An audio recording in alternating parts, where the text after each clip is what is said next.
नमस्कार दोस्तों, आपका स्वागत है हमारे चैनल विचार वृद्धि पर। दोस्तों, चाहे मर जाना, लेकिन 8 मार्च 2024 दिन शुक्रवार के दिन महाशिवरात्रि के विशेष अवसर पर यह 10 महापाप गलती से भी मत करना। इस दिन अंधा व्यक्ति भी महाशिवरात्रि पर यह पाप कभी नहीं करता। साथ ही जानिए पूजा का शुभ मुहूर्त और पारण का समय। दोस्तों, महाशिवरात्रि प्यार का प्रतीक है। समस्त संसार को उजागर करने का विशेष पर्व है। यह खुशियों का संचार भारत ही नहीं अपितु विदेश में भी महाशिवरात्रि बड़ी ही धूमधाम के साथ मनाई जाती है। महाशिवरात्रि गंगा जल की हर एक बूंद से भी ज्यादा पवित्र मानी गई है, शुभकारी मंगलकारी मानी गई है। दोस्तों, माता पार्वती ने पति के रूप में महादेव शिव को पाने के लिए घोर तपस्या की थी और उसी तपस्या का फल है महाशिवरात्रि।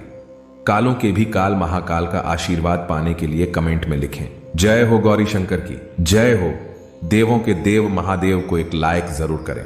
दोस्तों, महाशिवरात्रि पर एक ऐसा उपाय आपको करना है जिससे बिन पूजा पाठ के ही सारा फल मिल जाता है, जिसको करने के बाद बिना धूप दीप जलाए, अगरबत्ती जलाए फूल अर्पित करें। मात्र यह एक उपाय कर लेना, भगवान शिव दौड़े चले आएंगे, कंगाल भी हो जाएंगे, धनी किस्मत पर लग जाएंगे। 4 चांद दिन दुगनी रात चौगुनी होगी। तरक्की आगे आपकी मर्जी। वीडियो को लाइक जरूर करें।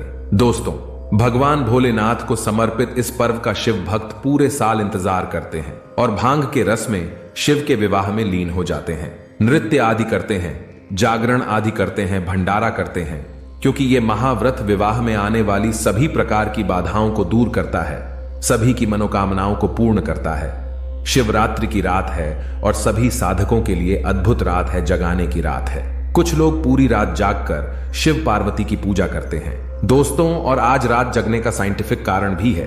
जो योगी है वो इस रात को ऊर्जा का प्रवाह ऊपर की ओर होता है। इक्विनॉक्स यानी इस समय ग्रह का जो सेंट्रल फ्यूगल फोर्स होता है एक खास तरीके से काम करता है और ये बल ऊपर की ओर गति करता है। इसलिए यौगिक परंपरा में यह नियम है कि इस रात में कोई भी लेटेगा नहीं। आपकी रीढ़ की हड्डी बिल्कुल सीधी होनी चाहिए दोस्तों, ताकि आपकी ऊर्जा जो है इस प्राकृतिक चढ़ाव का पूरा लाभ ले सके और ऊर्जा ऊपर की ओर जा सके। इसलिए इस रात जागरण करना है, सभी को जागरण करना है। और महाशिवरात्रि मनाने के पीछे कारण भी है।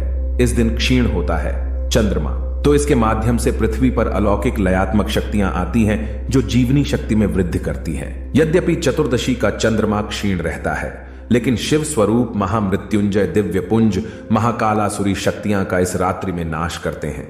इसलिए मारक हो, अनिष्ट की आशंका हो, आपके जीवन में लगता है किसी ने कुछ किया धरा हो, तो इस महामृत्युंजय शिव की आराधना कर आज की रात आप अपनी सभी प्रकार के बुरी अनिष्ट शक्तियों से छुटकारा पा सकते हैं। जो लोग भोलेनाथ माता पार्वती की पूजा करना चाहते हैं वो इस दिन अपने घर पर पारद का शिवलिंग रख लीजिए, अभिमंत्रित होना चाहिए। जो भी शिवलिंग आप रखें अच्छे से उनको मंत्रों द्वारा भी अभिमंत्रित करके रखें। स्फटिक हो, नर्मदेश्वर शिवलिंग हो, कोई भी रखिए, अच्छे से उनको भोलेनाथ को अपने घर पे ही पूजन कीजिए, एक लोटा जल चढ़ाकर, क्योंकि मंदिरों में बहुत भीड़ भाड़ होती है और महाशिवरात्रि पर यही भीड़ का नजारा बहुत ही खूबसूरत लगता है।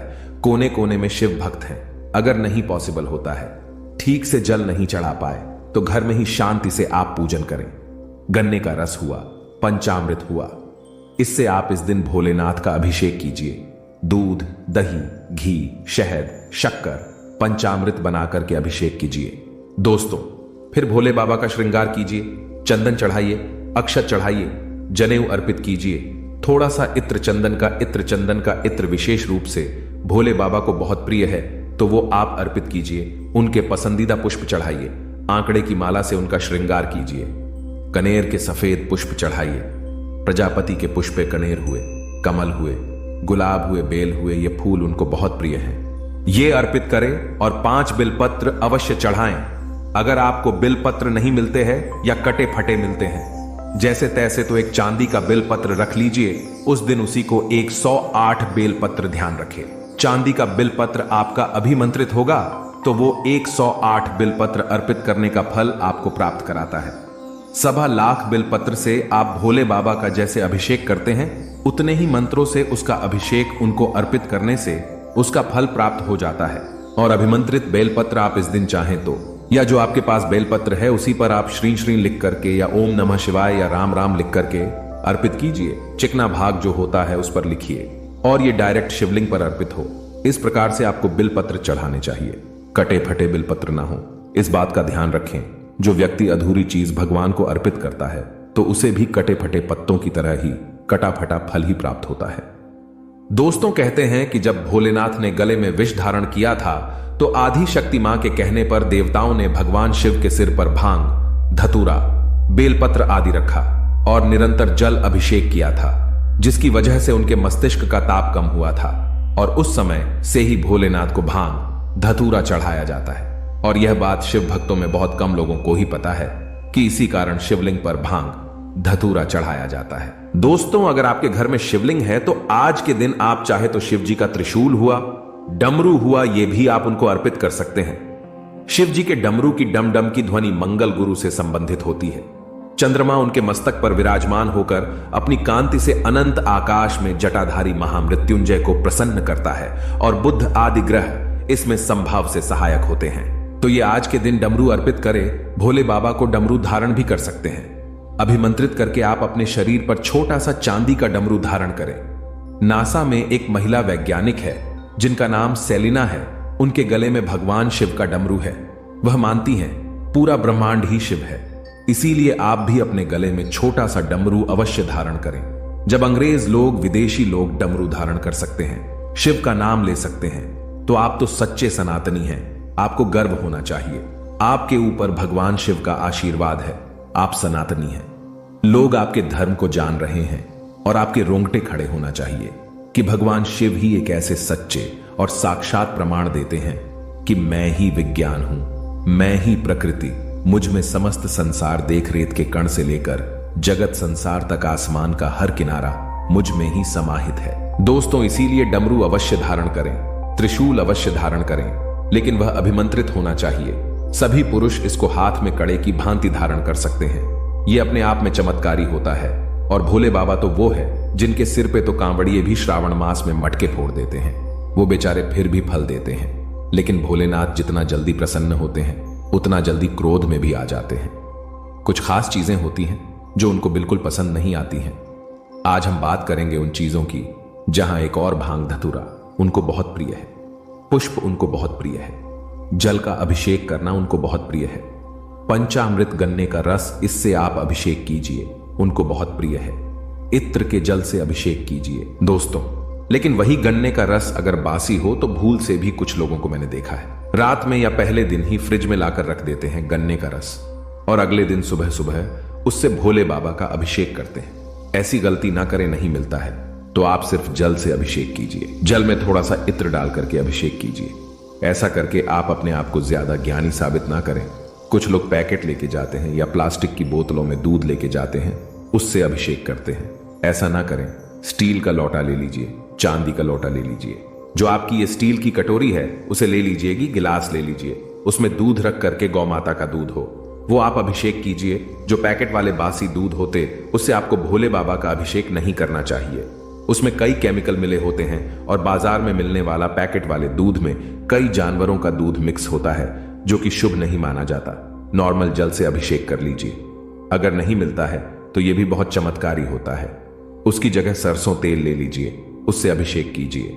तेल के तेल से अभिषेक कीजिए। ये सभी चमत्कारी होते हैं। लेकिन नारियल पानी से भी कुछ लोग अभिषेक करते। कई पंडितों को मैंने देखा है नारियल पानी से अभिषेक कराते हैं। नहीं कीजिए, क्योंकि नारियल को श्री का प्रतीक माना, यानी लक्ष्मी का प्रतीक माना गया और उनको विष्णु भगवान की पत्नी का स्वरूप माना गया है। इसलिए उनको आपको शिव जी पर अर्पित नहीं करना चाहिए। वर्जित होता है। कुछ लोग शंख से भी अभिषेक करते हैं, प्रेम वश करते हैं, क्योंकि विष्णु भगवान को हमेशा हम लोग बताते रहते हैं कि दक्षिणावर्ती शंख से अभिषेक कीजिए। दक्षिणावर्ती शंख, अब उनके घर पे दक्षिणावर्ती शंख होता है तो बड़े प्रेम वश जाके भोले बाबा का भी उससे अभिषेक कर डालते हैं। दोस्तों, ऐसा नहीं कीजिए। शिव जी की पूजा में शंख का उपयोग वर्जित है, क्योंकि भगवान शिव ने शंखचूर नामक राक्षस का वध किया था और उसका जो शरीर जब भस्म हो गया था उसी शरीर के भस्म से शंख की उत्पत्ति हुई थी। इसलिए शंख को असुर का प्रतीक माना जाता है। विष्णु भगवान का भगत था और इसलिए भोलेनाथ की पूजा में शंख का उपयोग निषेध बताया गया है। दोस्तों, कोई भी स्त्रियोचित वस्तु आपको नहीं चढ़ानी है। जैसे हल्दी अब वैसे देखिए तो हर मांगलिक कार्य में, धार्मिक कार्य में हल्दी चढ़ाई ही जाती है, लेकिन भोलेनाथ की पूजा में हल्दी नहीं चढ़ाना है आपको, क्योंकि शिवलिंग को पुरुषत्व का प्रतीक मानते हैं। ऐसे ही सिंदूर भी वर्जित है। सुहागने अपने पति की लंबी आयु के लिए सिंदूर भरती है, कुमकुम लगाती है, लेकिन आप माता पार्वती का नाम लेकर अर्पित कीजिए, पार्वती मां को अर्पित कीजिए। लेकिन भोलेनाथ बैरागी हैं, उनको ये चीजें आपको नहीं अर्पित करनी चाहिए। उसकी जगह आप उनको भस्म चढ़ाइए, उससे भोले बाबा प्रसन्न होते हैं। दोस्तों, अब आपको चढ़ाना भी है तो कहां चढ़ाएंगे? आप बोलेंगे कई जगह मैंने देखा है, चढ़ते हुए तो कहां चढ़ाते हैं? जलाधारी पर चढ़ाते हैं, जो शिवलिंग के देखिए 2 भाग होते हैं। एक भाग जो लिंग होता है वो शिव जी का प्रतीक होता है दोस्तों। दूसरा भाग जलाधारी, जहां से जल का निकास होता है, उसे माता पार्वती का प्रतीक माना गया है। तो आप जलाधारी पर आप सिंदूर हुआ, हल्दी हुआ, यह चीजें आप वहां अर्पित कर सकते, लेकिन जो शिवलिंग है उस पर आपको अर्पित नहीं करना चाहिए। इसी प्रकार पुष्पों के शौकीन हैं, बोले बाबा को जीतने पुष्प चढ़ाइए, श्रृंगार कीजिए, बड़े प्रसन्न होते हैं। लेकिन एक पुष्प है जो उनकी पूजा में निषेध है। सभी लोग जानते हैं केतकी का फूल बहुत खूबसूरत कथा भी आई है कई बार की, जब ब्रह्मा विष्णु भगवान में विवाद छिड़ गया था। ब्रह्मा जी सृष्टि के रचयिताओं ने कारण अपने आप को श्रेष्ठ बताने लगे, और इसी तरह से विष्णु भगवान पूरी सृष्टि के पालनकर्ता के रूप में खुद को श्रेष्ठ बता रहे थे। दोनों के बीच में जबरदस्त विवाद हो गया दोस्तों। तब बीच में एक विशाल लिंग प्रकट हुआ। अब दोनों देवताओं में यह सहमति हुई, निश्चय किया गया कि इस लिंग के छोर का पहले जो पता चलाएगा वही सर्वश्रेष्ठ होगा। तब दोनों देवताओं ने शिवलिंग की विपरीत दिशा में शिवलिंग की छोर ढूंढने की कोशिश की। काफी समय हो गया, किसी को भी शिवलिंग का छोर नहीं मिला, तो विष्णु भगवान तो लौट गए और उसके थोड़ी देर बाद ब्रह्मा जी भी आ गए। दोस्तों, अब ब्रह्मा जी ने लौटने के बाद विष्णु भगवान से कहा कि मैं तो शिवलिंग के छोर को ढूंढ कर आया हूं, और उन्होंने केतकी के फूल को इस बात का साक्षी बताया। लेकिन ब्रह्मा जी ने झूठ बोला था। अब ब्रह्मा जी जब असत्य बोल रहे थे तो शिव भगवान वहां प्रकट हुए और ब्रह्मा जी का गुस्से में एक सिर काट दिया और केतकी के फूल को श्राप दिया। पूजा में केतकी के फूलों का इस्तेमाल नहीं होगा, और इसी श्राप की वजह से केतकी के फूलों को शिव जी की पूजा में निषेध बताया जाता है, तो उनको नहीं चढ़ाना है दोस्तों। और दूसरी तरफ भी बहुत अत्यंत सुगंधित भी होता है। कहते हैं कि मोह माया की ओर ध्यान आकर्षित करता है, तो भोलेनाथ तो इन चीजों से दूर रहते हैं, अतः इनको आपको नहीं चढ़ाना चाहिए दोस्तों। तुलसी पत्र भी नहीं चढ़ाया जाता है। अब इसके पीछे भी बहुत सारी कथाएं आती हैं। हर चीज के पीछे जालंधर राक्षस की कथा है। जालंधर नाम का असुर भगवान के हाथों से मारा गया था, और जालंधर को एक वरदान था कि उसकी पत्नी की पवित्रता की वजह से कोई उसको पराजित नहीं कर सकता। लेकिन जालंधर को मारने के लिए भगवान विष्णु और शिव जी ने योजना बनाई, और असुर जालंधर की पत्नी वृंदा का भगवान विष्णु ने पतिव्रत धर्म तोड़ दिया। और तब जालंधर की मृत्यु की खबर वृंदा ने सुनी, तो वृंदा ने आत्महत्या कर ली, और उसी जगह पर तुलसी का पौधा उगाया। और वृंदा ने शिव जी को भी श्राप दिया था कि उनकी पूजा में तुलसी की पत्तियां वर्जित रहेंगी। शिव पूजा में कई जगहों पर यह अपवाद है, तिल नहीं चढ़ाना चाहिए, लेकिन मैं खुद मानती हूं कि भगवान शिव की पूजा में तिल आपको अर्पित करना चाहिए। अगर आप पाप नाश के लिए करना चाहते हैं, कुंडली में शनि दोष है, तो आपको काले तिल आप चढ़ा सकते हैं, अन्यथा आपको काले तिल अर्पित नहीं करने चाहिए। शिवलिंग की पूजा में कभी भी 1 या 2 बिलपत्र नहीं चढ़ाने चाहिए, हमेशा 3, 5, 7, 9 ऐसे चढ़ाने चाहिए। और बिलपत्र पर हमेशा प्लेन बिलपत्र नहीं चढ़ाना चाहिए, उस पर कुछ ना कुछ लिखे। आप ओम लिखिए, ओम नमः शिवाय लिखें, राम राम लिखिए। इसके बाद उन पत्तों को आप चिकने भाग से शिवलिंग पर अर्पित करें, और इस समय ध्यान रखें, कहीं भी पत्ते जो है बेलपत्र वो कटे फटे नहीं होने चाहिए। शिवलिंग पर जब आप चंदन चढ़ाते हैं, कई लोगों को मैंने देखा है बीच की उंगली से चंदन चढ़ाते हैं। इससे आप जितना चंदन चढ़ा रहे हैं उतना गुना आपका पाप चढ़ता है। उल्टा ऐसी गलती कभी नहीं करिए। अनामिका उंगली को छोड़कर कभी भी जो रिंग फिंगर है आपकी, उसको छोड़कर किसी भी दूसरी उंगली से आपको चंदन नहीं लगाना चाहिए। सिर्फ पूजा में, भोलेनाथ की पूजा में अनामिका उंगली को ही शुभ माना गया है। भोलेनाथ की पूजा में अक्षत, मैं हमेशा कहता हूं कि अक्षत का उपाय भी बताने वाला हूं। जबरदस्त उपाय है दोस्तों। अब इनकी पूजा में अक्षत का उपयोग करना चाहिए। अक्षत यानी बिना टूटे हुए चावल। टूटे हुए चावल कभी भी गलती से भी शिव जी की पूजा में नहीं चढ़ाएं, हमेशा साबुत चढ़ाएं। मात्र 5 दाने चावल चढ़ाइए, आपके पास नहीं है ज्यादा तो 1 मुट्ठी चावल का नियम आता है। पूरा आपको सारी पूजा करने के बाद अर्पित करना चाहिए, दोनों हाथों से मनोकामना बोलते हुए। लेकिन अगर इतने चावल नहीं है तो 5 दाने ही अर्पित कीजिए, यह भी श्रेष्ठ कहा गया है और यह चावल को श्रेष्ठ माना जाता है। देव अन्य कहा गया है, सभी देवताओं को प्रिय होता है। चावल तो आप चाहें तो इस पे सुगंधित द्रव्य लगा करके भी आप इसको भोलेनाथ पर अर्पित कीजिए और अक्षत चढ़ाने का तात्पर्य यह होता है, अभिप्राय यह होता है कि हमारा पूजन अक्षत की तरह पूर्ण हो। दोस्तों, अन्न में श्रेष्ठ होने के कारण इसको चढ़ाते समय यह भाव रहना चाहिए कि जो भी अन्न हमें प्राप्त होता है, हे प्रभु, वो आपकी कृपा से प्राप्त होता है। हमारे अंदर यही भावना बनी रहे और इस प्रकार से भावना करते हुए अंत में आपको एक मुट्ठी चावल जरूर अर्पित करना चाहिए। दोस्तों, बहुत ही खूबसूरत दिन है और भोलेनाथ को आप अरहर की दाल के पत्ते, अरहर की दाल ये भी चढ़ा सकते हैं। इससे सुख समृद्धि में वृद्धि होती है। अगर आपके जीवन में कोई तकलीफ दूर नहीं हो रही है, कोई विशेष कार्य पूर्ण नहीं हो रहा है, तो मूंग की दाल चढ़ाइए। जीवन में संतान सुख की कमी हो रही है तो गेहूं चढ़ाना चाहिए। और जो भी शिवलिंग हो, चाहे पत्थर का हो, मिट्टी का हो, चीनी मिट्टी का हो, आप जब भी किसी मंदिर आदि में जाते हैं तो वहां पर क्या होता है, आपको शिवलिंग पर जो चढ़ावा प्रसाद है, मैंने कई जनों को देखा है, वहां से लेकर के आ जाते हैं। गलती से भी शिवलिंग पर चढ़ा हुआ प्रसाद आपको नहीं लेकर के आना चाहिए। दोस्तों, कहा जाता है यह चंदेश्वर का भाग होता है। चंदेश्वर का अंश यानी यह प्रसाद भूत प्रेतों का अंश होता है, इसलिए कभी भी शिवलिंग पर चढ़ावा प्रसाद नहीं खाना चाहिए। दूसरी चीज, शिवलिंग की जब परिक्रमा की जाती है तो जैसे चंद्रमा आधा होता है, शिव जी की मस्तक पर आधा चंद्रमा होता है, इसी तरह से उनकी परिक्रमा भी आधी की जाती है।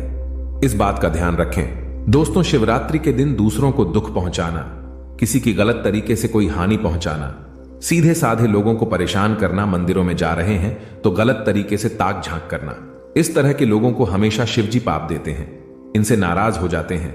क्योंकि शिव पुराण में लिखा है, साक्षात महाशिवरात्रि के पावन अवसर पर भगवान शिव किसी भी रूप में धरती पर आ सकते हैं और भक्त की परीक्षा ले सकते हैं।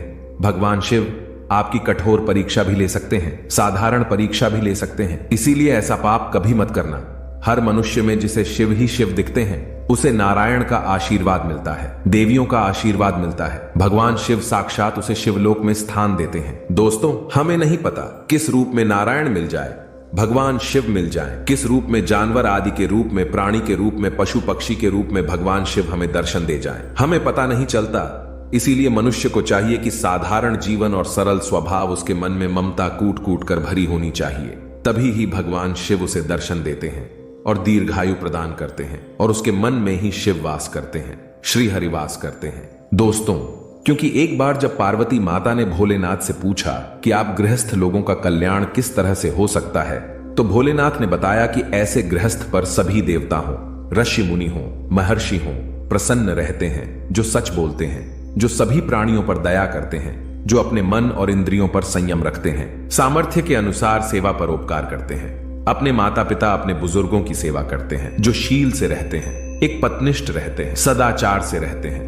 अतिथियों की सेवा के लिए तत्पर रहते हैं, क्षमाशील होते हैं और धर्म पूर्वक धन का उपार्जन करते हैं, जो दूसरों के धन पर लालच नहीं रखते, जो पराई स्त्री को वासना की नजर से नहीं देखते, जो किसी की निंदा नहीं करते और सबके प्रति मैत्री और दया का भाव रखते हैं, जो सबसे प्यार से बोलते हैं। दोस्तों, तो इस बार सच्चे दिल से शिवरात्रि मनानी है। मनुष्य को ऐसे भी अपने जीवन में शुभ कर्म करते रहना चाहिए। जैसा कर्म करेंगे आज वैसा ही आपको प्रारब्ध मिलेगा, क्योंकि सबसे बलवान अत्यंत अंत में प्रारंभ ही होता है और उसी के अनुसार जीभ भोग करता है। दोस्तों, जागते रहें, जागने की रात है, महाशिवरात्रि की रात है और सिर्फ बाहर से नहीं जागना है, अंदर से भी अपने आप को जागरूक करना है, अपने अंदर की आत्मा को, सच्चाई को जगा कर रखना है, भोलेनाथ से कनेक्ट करना है और कुछ करे ना करे। ज्यादा से ज्यादा ओम नमः शिवाय, ओम नमः शिवाय, ओम नमः शिवाय, ओम नमः शिवाय इसका जप करते रहें। अगर आप भगवान शिव को अपना पिता मानते हैं, सच्चे दिल से उन्हें अपना ईश्वर दाता, जगत गुरु, समस्त संसार हेतु, ब्रह्मांड का दाता मानते हैं, यूनिवर्स मानते हैं, गैलेक्सी मानते हैं, उनसे प्यार करते हैं, तो एक लाइक जरूर करना। हर हर महादेव।